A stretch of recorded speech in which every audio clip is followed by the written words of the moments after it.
Basement जो है होता है पार्किंग के लिए जी। खास तौर पे ये पार्किंग के लिए होता है। नहीं तो अगर पार्किंग नहीं भी है अगर उस बिल्डिंग में तो उसमें सामान रखने के लिए होता है, न कि पढ़ाने के लिए। देखिए पैसों के लिए सारी प्रक्रिया है, ज़्यादा से ज़्यादा लोग पढ़ाए जाएं और बेसमेंट में अगर उन्होंने विद्यार्थियों को रख के पढ़ाया है तो ये गलत है ना। ये तो अब ये चाहते होंगे कि ज़्यादा से ज़्यादा विद्यार्थी आए और मैं पैसा कमाऊँ। आने जाने के लिए बेसमेंट में एक ही रास्ता होता है, वो होटल तो है नहीं, वो बड़ा संस्थान तो है नहीं, तो वो बेसमेंट। इससे बड़ा संस्था क्या हो सकता है सर? आईएएस दृष्टि नंबर 1 पे आती है, कभी सर्च करके आप देखिएगा। बेसमेंट जो होता है, बेसमेंट होता है उसमें एक ही रास्ता होता है कि भाई बेसमेंट आदमी जाता है निकलता है, क्योंकि वहाँ बाइक रखी जाती है, कारें रखी जाती हैं, सामानें रखी जाती हैं, लेकिन पढ़ाई नहीं होती। शिक्षा को व्यापार बना लिया गया है। अगर ये व्यापार नहीं होता तो ये बताइए किसी संस्थान तो 100 बच्चों को ही हम एडमिशन लेंगे, और इनमें क्या है कि व्यापार करना है तो 200 बच्चे हैं नीचे बेसमेंट में। नंबर 1 दिल्ली अगर बात कर लिया जाए तो आज देखा जाए तो एक आईएएस को लेकर बहुत काफी सरगर्मी में आज हमारे बीच में कुछ लोग हैं जो अधिवक्ता हैं, और अधिवक्ता ही बताएंगे क्या जो आईएएस की तैयारी करते थे बेसमेंट में कराना चाहिए।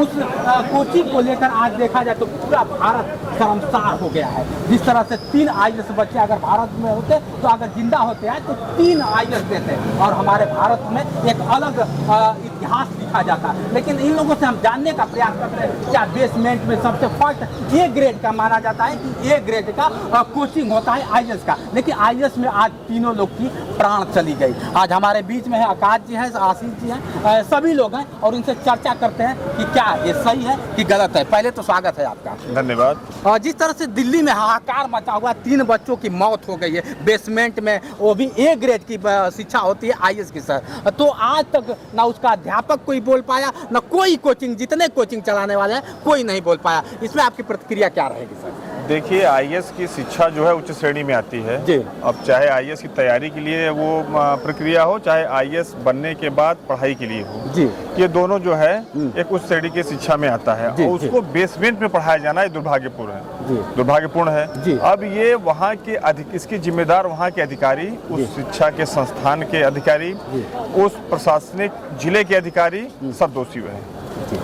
अगर देखा जाए सर तो उसमें बताया जाता कि निकलने के ना एग्जिट का वो था, न क्या जाने का कोई मतलब रास्ता था, एक ही रास्ता था। वो भी रास्ता क्या होता है कि अगर देखा जाए तो एक शौचालय के गेट होता है, उस तरह का वो रास्ता था। क्या ऐसा होना चाहिए या नहीं होना चाहिए? उसकी जो मानक दर होती है नहीं, ये दुखद है। और बेसमेंट जो है होता है पार्किंग के लिए जी, खास तौर पे ये पार्किंग के लिए होता है। नहीं तो अगर पार्किंग नहीं भी है अगर उस बिल्डिंग में तो उसमें सामान रखने के लिए होता है, न कि पढ़ाने के लिए होता है। अब वो भी आईएएस जैसे उच्च शिक्षा को वहाँ पे पढ़ाया जाना ये गलत है जी, और ये बहुत शर्मनाक है।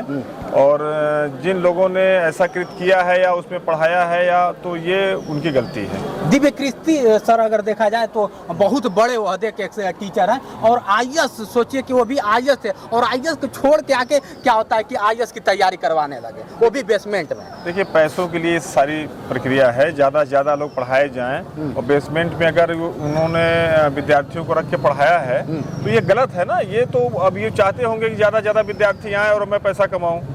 और आने जाने के लिए बेसमेंट में एक ही रास्ता होता है, वो होटल तो है नहीं, वो बड़ा संस्थान तो है नहीं, तो वो बेसमेंट। इससे बड़ा संस्था क्या हो सकता है सर? आईएएस दृष्टि नंबर 1 पे आती है, कभी सर्च करके आप देखिएगा। बेसमेंट जो होता है, बेसमेंट होता है उसमें एक ही रास्ता होता है कि भाई बेसमेंट आदमी जाता है निकलता है, क्योंकि वहाँ बाइक रखी जाती हैं, कारें रखी जाती हैं, सामानें रखी जाती हैं, लेकिन पढ़ाई नहीं होती। बेसमेंट पढ़ने के लिए नहीं होता है। बेसमेंट हमेशा सामान, पार्किंग या जो और अन्य काम उसके लिए माना जाता है और रखा जाता है या बनाया जाता है।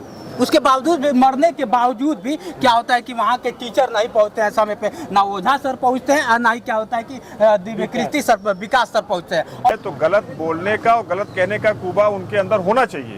अगर मैं गलत हूँ तो मेरे साथ के लोग या अधिवक्ता उसको गलत कहेंगे, और अगर उन्होंने गलत किया है तो सारे जितने भी संस्थान है अगर गलत है तो गलत कहने को। मरने के बाद लोग बताए जाते हैं कि शोक संदेश होता है सर, वो लोग शोक संदेश एक ट्वीट भी नहीं करके दिए कि नहीं हमारे आईएएस कोचिंग में पढ़ते थे लड़के और तीनों मर गए, एक शोक संदेश वो लोग व्यक्त नहीं कर। बहुत दुखद है, निंदनीय है, ये गलत है। उनको शोक संदेश देना चाहिए और इस पे मौन धारण करना चाहिए और एक संदेश ये समाज में आना चाहिए कि फिर ऐसी कोई घटना न घटे। आप लोग के आधार पर अगर देखा जाए सर, कानून के आधार पर क्या इन लोगों के लिए कोई सजा नहीं है या फिर इन लोगों के पे कोई कानून नहीं है? नहीं, इन पे मुकदमा दर्ज होना चाहिए और हमारे ख्याल से मुकदमा दर्ज हो चुका होगा निश्चित तौर पे।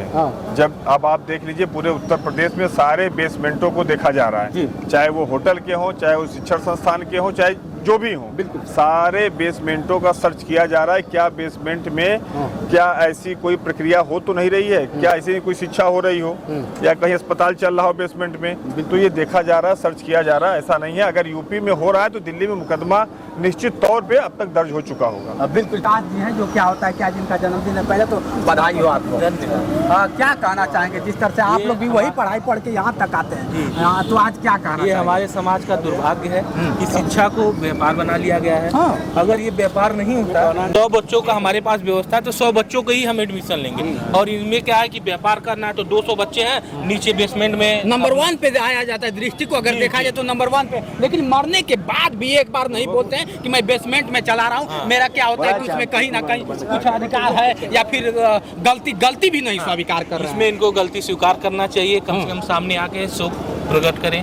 और जिनके बच्चे मरे उसमें तो एक तो जो विद्यार्थी था वो IAS का ग्रेड भी कर चुका था। बिल्कुल। लेकिन क्या इनका चल रहा है कोई? आखिर धरना दिल्ली में बार अगर देखा जाए तो धरना होता है, कहीं IAS के बच्चे धरना देते हैं, तो शिक्षा गोरे के रेलवे के बच्चे धरना देते हैं, आए दिन बच्चे धरना देते हैं। कभी मौत पे तमाशा, और आखिर कब तक बच चलेगा? अभी ये तो सरकार को देखना चाहिए। सरकार की कहाँ गलती? इसमें सरकार को बेसमेंट में नहीं, इसमें जो अधिकारी हैं पास किए गए होंगे बिल्डिंग का जो स्कूल बनता है या अस्पताल बनता है, होटल बनता है, ये उसमें नगर निगम सिस्टम की गलती है। उसमें सिस्टम कैसे पास कर दिया कि बेसमेंट पे आपको क्लास चलानी है? उसमें हर चीज का नियम होता है। अभी भैया हमारे बड़े भैया बताए हैं कि बेसमेंट पे या तो आप पार्किंग कर सकते हैं या सामान रख सकते हैं, उसमें क्लास नहीं चला सकते हैं। तो उसके लिए जो सिस्टम उनको पास किया होगा, इसमें उस सिस्टम की पूरी गलती है। उसके बाद संस्थान की गलती है। सर्च करना की जिम्मेदारी वहाँ के स्थानीय प्रशासन की है। ये सर्च करने की जिम्मेदारी